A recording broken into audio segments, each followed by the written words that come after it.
कक्षा 11वीं के विद्यार्थियों को रसायन सब्जेक्ट का ब्लूप्रिंट दिखा देता हूँ। तो ब्लूप्रिंट को देखो यहाँ पे रसायन सब्जेक्ट है, कक्षा 11वीं का है, ठीक है। पूर्णांक रहेगा आपका, कितना रहेगा, 70 नंबर का रहेगा और समय रहेगा 3 घंटे का। आप लोगों का जो पेपर होगा वो मार्च या अप्रैल में होता है, ठीक है। जैसे ही 10th और 12th का पेपर खत्म होगा उसके बाद 11th और 9th का जो पेपर होता है वो मार्च और अप्रैल में किया जाता है, ठीक है। तो मैं आपको रसायन सब्जेक्ट का ब्लूप्रिंट दिखा देता हूँ। इसके बाद क्लास भी स्टार्ट करेंगे, तो पहले ब्लूप्रिंट देख लो।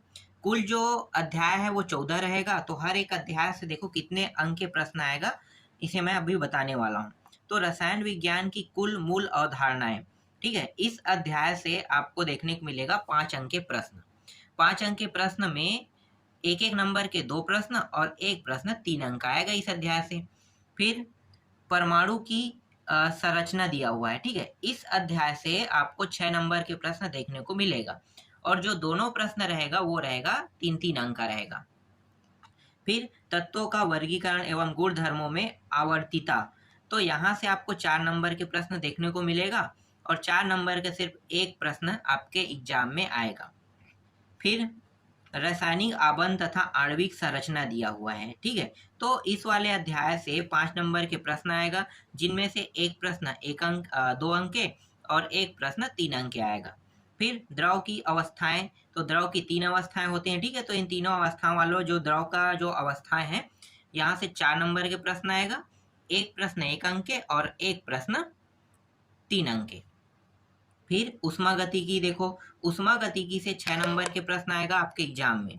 6 नंबर के प्रश्न में एक प्रश्न 1 नंबर का और एक प्रश्न 5 नंबर का आएगा। फिर साम्य अवस्था देखो, साम्य अवस्था से भी 6 नंबर के प्रश्न आएगा, 1 अंक के एक प्रश्न, 1 अंक के 2 प्रश्न, मतलब 2 अंक के एक प्रश्न और 3 अंक के एक प्रश्न आएगा। फिर अपचयोपचय में आ जाएगा, अपचयोपचय, ठीक है, अभिक्रिया, यहाँ से 3 अंक के प्रश्न आएगा, जिनमें से एक प्रश्न ही आएगा 3 अंक के, ठीक है। आगे दिखाता हूं। फिर यहाँ पे देखो हाइड्रोजन है, ठीक है। हाइड्रोजन वाला जो अध्याय है वहां से 3 अंक के प्रश्न आएगा और एक ही प्रश्न आएगा। एस ब्लॉक से भी प्रश्न आएगा, 5 अंक के एक प्रश्न आएगा। पी ब्लॉक से 5 अंक के एक प्रश्न 2 अंक का और एक प्रश्न 3 अंक का। इसी तरह से कार्बनिक रासायनिक कुछ आधारभूत सिद्धांत है, इससे 7 अंक के प्रश्न आएगा, जिनमें से 2 अंक के 2 प्रश्न और 1 अंक के 3 अंक प्रश्न। फिर हाइड्रोजन पे आते हैं और पर्यावरण रसायन। तो हाइड्रोजन पहले देखो, हाइड्रोजन से 8 नंबर के प्रश्न आएगा, 3 नंबर और 5 नंबर के एक एक प्रश्न। फिर पर्यावरणीय रसायन से आपको प्रश्न देखने को मिलेगा, 3 अंक के प्रश्न, वो भी एक ही प्रश्न आपको देखने को मिलेगा। कुल जो प्रश्न है इसकी संख्या यहाँ पे दिया हुआ है 26 प्रश्न, और 26 प्रश्न रहेगा 70 अंक के रहेगा, ठीक है। तो इस तरह से ब्लूप्रिंट दिखा जाता है।